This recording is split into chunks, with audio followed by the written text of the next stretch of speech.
ভুলেও কখনো বাচ্চাদের ছবি ফেসবুকে দিবেন না। যদি দেন তাহলে মারাত্মক দুটি ক্ষতি হবে। আপনি আপনার বাচ্চার সুন্দর বাচ্চা, কিউট বাচ্চা, তার ছবি আপনি ফেসবুকে আপলোড করলেন। এখন আপনি খেয়ালও করতে পারতেছেন না আপনার বাচ্চা অসুস্থ, এরপরে ডাক্তারের কাছে নেন, ডাক্তার চিকিৎসা করতে পারে না, ডাক্তার বলে যে তার তো আসলে কোনো অসুস্থতা নাই, কিন্তু বাচ্চা আসলে অসুস্থ। এরপরে আসেন ইমাম সাহেবদের কাছে, খতিব সাহেবদের কাছে। এখন আমি বলি যে আমাকে নিয়ে পানির মধ্যে যদি গোলায়াও খাওয়াইয়া দেন তাহলেও আপনার বাচ্চা সুস্থ হবে না। এই জন্য মনে রাখতে হবে যে এই সমস্ত গার্ডিয়ানরা নিজের বউয়ের ছবি এবং বাচ্চার ছবি, সুন্দর সুন্দর বাচ্চা, কিউট কিউট বাচ্চা, আপনার কি দরকার ফেসবুকে তার ছবি দেওয়ার? আপনি যদি আপনার বাচ্চার ছবি ফেসবুকে আপলোড করেন তাহলে দুইটি ক্ষতির জন্য আপনি প্রস্তুত থাকেন। এই কথাগুলি আমার নয়, বিশ্বনবী সাল্লাল্লাহু আলাইহি সাল্লাম বলেছেন প্রথম নাম্বার যে ক্ষতি, এটা মারাত্মক ক্ষতি এবং এই ক্ষতি হাদিস দ্বারা প্রমাণিত।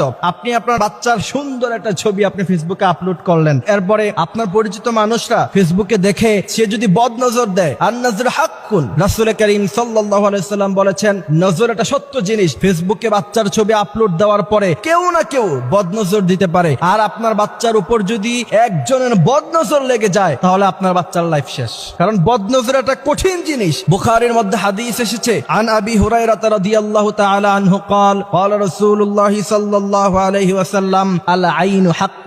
বিশ্বনবী সাল্লাল্লাহু আলাইহি সাল্লাম বলছেন নজর এটা খুব সত্য জিনিস এবং বদনজর যদি কারো জীবনে একবার লেগে যায় তার গোটা লাইফটা শেষ।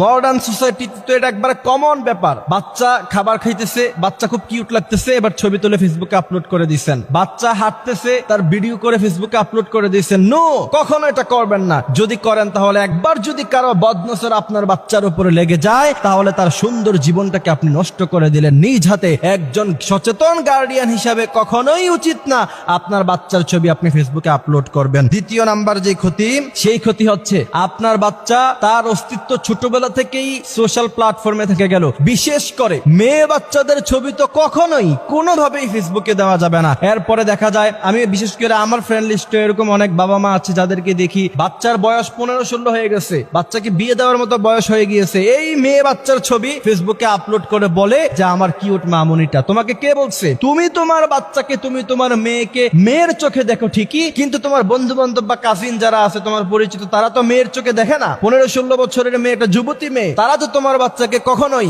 মেয়ের নজরে দেখবে না, কেউ কেউ তো ভিন্ন নজরেও দেখবে। এখন আমরা যখন এই কথাগুলি বলতে চাই তখন আমাদেরকে বলা হয় যে আপনাদের নজর খারাপ, আপনারা খারাপ চিন্তা করেন না।